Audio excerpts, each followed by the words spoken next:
Hello, hello, hello. This is Barbara from Godly and Ghetto. I would like to thank you for taking the time out to watch my video.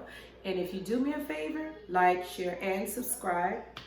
I just wanted to come on today and kind of touch bases on what I was talking about yesterday. I received an email yesterday from the California Society of Enrolled Agents. Being that I am a tax preparer, they sent out a video asking us to help them in assisting with getting the word out to people, regular people, how to get information to the IRS to receive their EIP payment through direct deposit. And the email reads, while many taxpayers will automatically receive a direct deposit payment, there are still many others who are not in the IRS system and would need to take action to ensure they receive their EIP payment.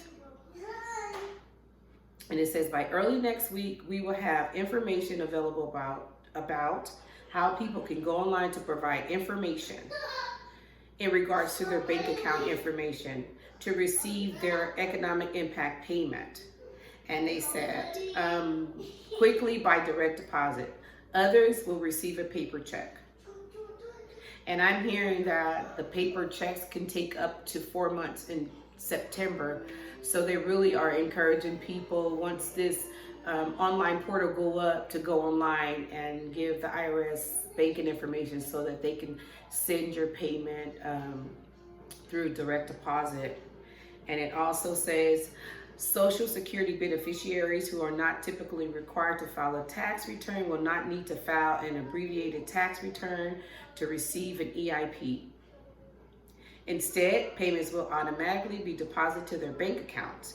This includes senior citizens, Social Security recipients, and railroad retirees who are not otherwise required to file a tax return.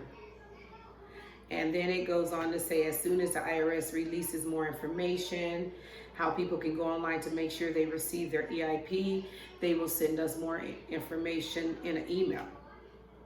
And I just got a notification where Andrew Yang was doing an interview on the Matt and Zach show, and he was talking about basically the UBI income, you know, what his campaign was about, and you know, pretty much he said everything that was in his book. Basically, he said something that would have took 10 years because of this coronavirus, it is now happening within 10 weeks. And I just want to play this video for you so you can hear it for yourself.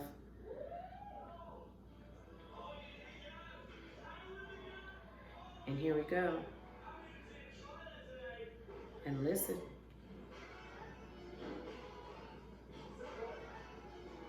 Insider with former presidential candidate Andrew Yang, proud supporter of mathematics and universal basic income. Andrew, just to start with universal basic income, I hope you guys can hear. How likely are we to see something like that now based on the coronavirus? And what would the timeline look like for that? The timeline is now. I mean, tens of millions of Americans right now are trying to figure out how they're going to put food on the table. And we have this initial $1,200 for most Americans that should hit our bank accounts really in the next number of days. But we all know that $1,200 will not last most families very long at all, and that we may be in the midst of this crisis for weeks or even months. So Congress is going to go back to the table very quickly. They're already talking about phase 4, and to me, it's going to include cash payments to Americans in May and maybe June to help us get through this crisis. But after we put money into our hands, we'll see that this is something we should be doing in perpetuity. And do you think that that's something that could get through Congress? And are there people in Congress that support it and can push it forward? Yeah, I've been in touch with about half a dozen members of Congress. There's a growing recognition that our economy is transforming, not just in the short term, but in the long term. I heard from CEOs of major companies who've been saying, not super loudly, but saying privately, that many of the people that are on furloughed or are being sent home may not have jobs to come back to. The fact is, a lot of these companies are already automating many of their processes, and a lot of the public-facing businesses like Macy's and the amusement parks and the restaurants and the concerts aren't going to come back at full steam. So politicians on both sides of the aisle are recognizing that we need to find different ways of putting money into people's hands. Universal basic income is going to become the topic, not just here in the United States, but Spain's adopting a version of a minimum income. Legislatures around Europe are all very, very much focused on this. And you talk about automation with the coronavirus right now. Will we see automation replacing jobs more rapidly because robots can't get sick? We will. We're going to see the progressive Amazonification of our economy, as Amazon's one of the only businesses out there that's hiring more and more. You're seeing more robots in grocery store aisles, cleaning after we all supposedly go home, but also helping customers in the front end in a way that they hadn't before. One thing I've been saying is that we're going to see something like 10 years of change in 10 weeks because businesses are being put in a position where it makes sense to speed up a lot of the automation that they were considering investing in. The fact is, right now, this virus is the perfect environment for companies to get rid of people, bring in robots and machines, and figure out how they can operate more efficiently. And we already have questions coming in from the Facebook audience. One person is asking, what jobs do you see being valuable in the future as we come out of this that they should start preparing for now? If you're a young person, it's tough. Certainly one thing I would advise is trying to avoid taking on huge debt loads because a lot of these programs haven't necessarily been paying off in terms of job prospects, and those jobs are going to be even more insecure, frankly. I mean, the majority of the jobs that have been created in the last number of years have been 10-gig or contract jobs. So the jobs of the future are going to be the jobs you expect in terms of people-facing jobs. The problem is that people-facing now might mean digital.